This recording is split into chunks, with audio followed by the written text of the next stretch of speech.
falando a respeito dos sacramentais. E eu gostaria de lembrar que, segundo o documento do Concílio Vaticano II,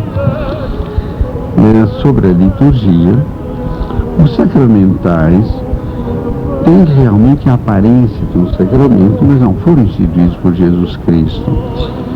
E, portanto, não são instrumentos diretos da graça, mas eles, com a participação do ministro e, ao mesmo tempo, e principalmente daqueles que o recebem, podem se transformar em magníficos meios de crescer na graça de Deus Nosso Senhor.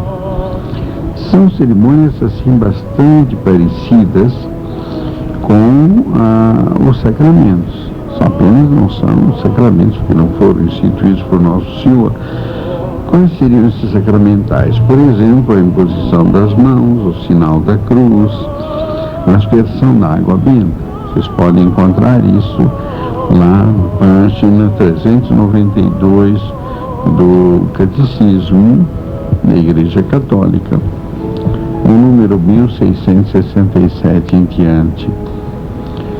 É a oração da Igreja que realmente prepara os fiéis para receber a graça e os ajuda a colaborar com ela. Como diz o Sacrosanctum Concilium, que é o documento do Concílio Vaticano II sobre a liturgia, para os fiéis bem dispostos, quase todo o acontecimento da vida é santificado pela graça divina, que flui do mistério pascal da paixão, morte e ressurreição de Cristo, do qual todos os sacramentos e sacramentais adquirem a sua eficácia. Não se trata de alguma coisa mágica, não. Trata-se de uma cerimônia, de um gesto que tira toda a sua grandeza e toda a sua força do mistério pascal de Jesus Cristo. E diz quase não há uso honesto de coisas materiais que não possa ser dirigido à finalidade de santificar o homem e louvar a Deus. São Paulo chega a dizer: quer comais, quer bebais, quer façais qualquer outra coisa, fazei tudo em nome do Senhor Jesus. Na verdade, se nós pudéssemos transformar toda a nossa vida em oração, descobriríamos que uma grande parte dos problemas da vida ou não existiriam, ou simplesmente encontrariam uma solução rápida e fácil. Quais são os sacramentais que infelizmente foram deixados de lado por muita gente, a começar de sacerdotes e bispos? Por que não? Por exemplo, a bênção, as bênçãos, a bênção da pessoa, da casa, dos objetos, dos lugares.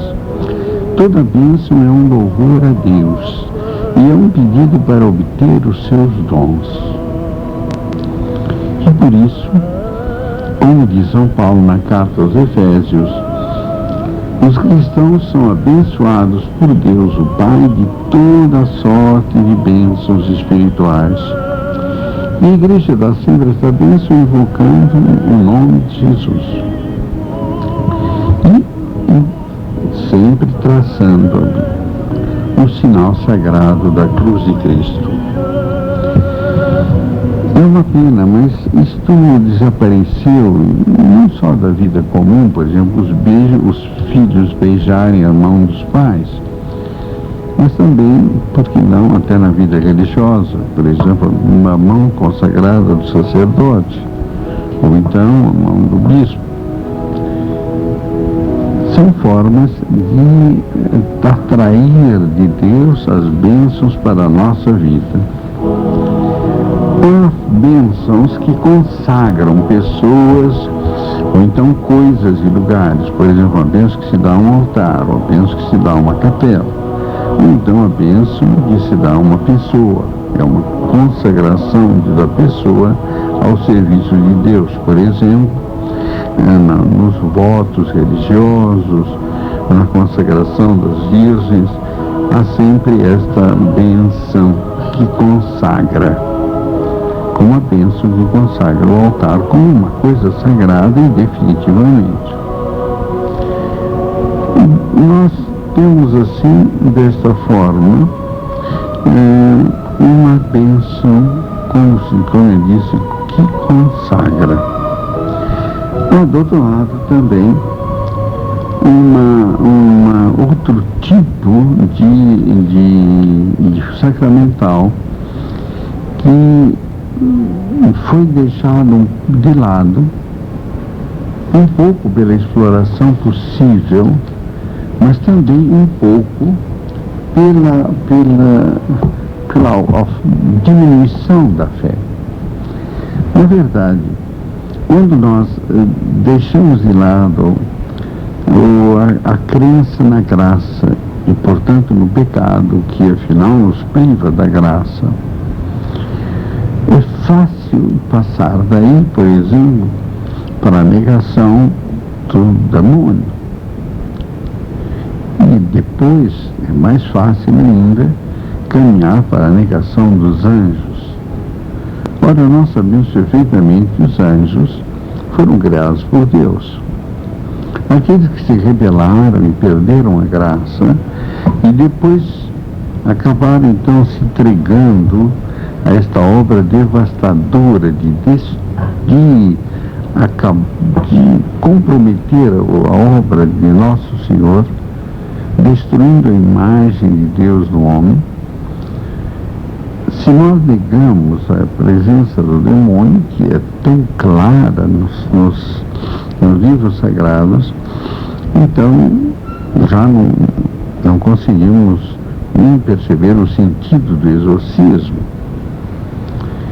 E é uma pena, porque aí os nossos inimigos acabam usando os exorcismos, que muitas vezes, de fato, são ritos vazios, porque trata-se tantas vezes simplesmente de doenças ou desequilíbrios, que não nos podem levar a crer que o demônio também não atua no mundo e que precisa ser expulso pelo poder de Cristo, como ele fez tantas vezes e como ele mandou os apóstolos: ide e curai os enfermos, expulsai os demônios. Na próxima vez nós vamos conversar um bocadinho sobre o problema dos exorcismos, porque eles representam realmente uma grande defesa das almas contra o poder diabólico.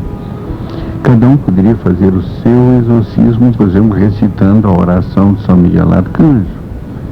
Em casos especiais, o exorcismo solene só pode ser feito, evidentemente, com a licença e com a autoridade da própria Igreja.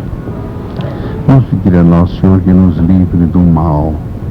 Aquela oração, livrai-nos do mal, não é apenas o mal, mas é o mal, o demônio. É este o sentido também, especialmente, daquela última petição do Pai Nosso.